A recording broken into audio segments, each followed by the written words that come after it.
Boxing Ego here. If you like this video, make sure you hit the like button and also subscribe to the channel and hit the bell icon on the top of your screen to get notified when the latest new content drops. How you feeling at the new weight? I feel good, man. I feel strong. I feel motivated.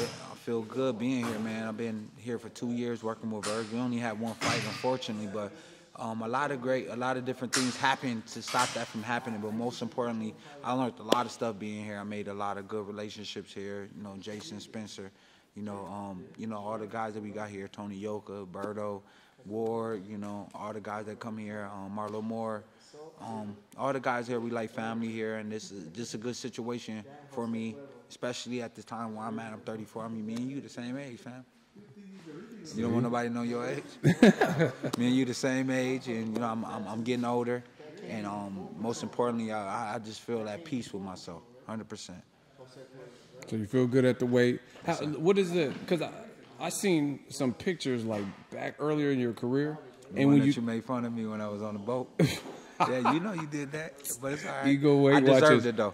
No, I didn't make fun of you. I deserved it. I deserved it. Hey, what did you do? You was on a yacht? Yeah, I was on a yacht, man. I was going through some mental problems, man. Like I was about to get divorced.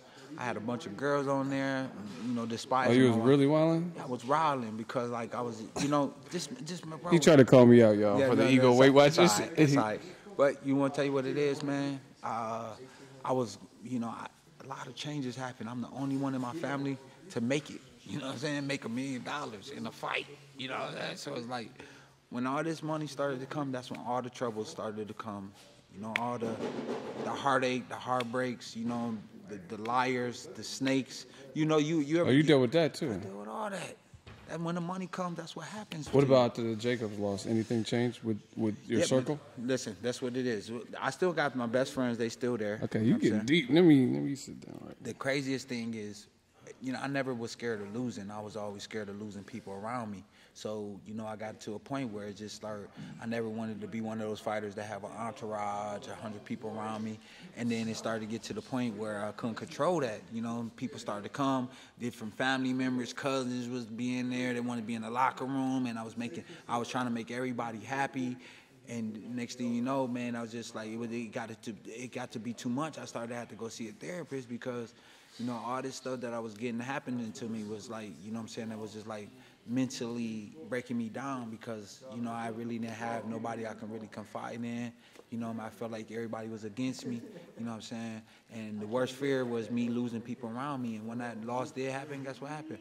I lost every single person that I knew that would be lost in that first place. So, I already knew this stuff, and, instead of just controlling it, which now I feel like I got more control. I'm with the Lord. I'm doing things that God been desiring me to do, His will, that I don't have that as a worry anymore. But it was a big mental block I had. I had to go see a therapist, and the first thing he told me, he said, the battle is real, but so is the victory. And that made me stay with him, and I'm still in touch with him to this day. That's all he had to tell me is that the battle is real. Everybody has a battle in their life, but you got to you got to be focused on that victory. Is boxing one of the hardest, like 9-to-5 type jobs that you can ever have? I know it's not a 9-to-5. No, I think it's easy to criticize. It's easy to criticize somebody that's doing something that you're scared to do. And that's the problem that I have. Like, most people criticize a fighter.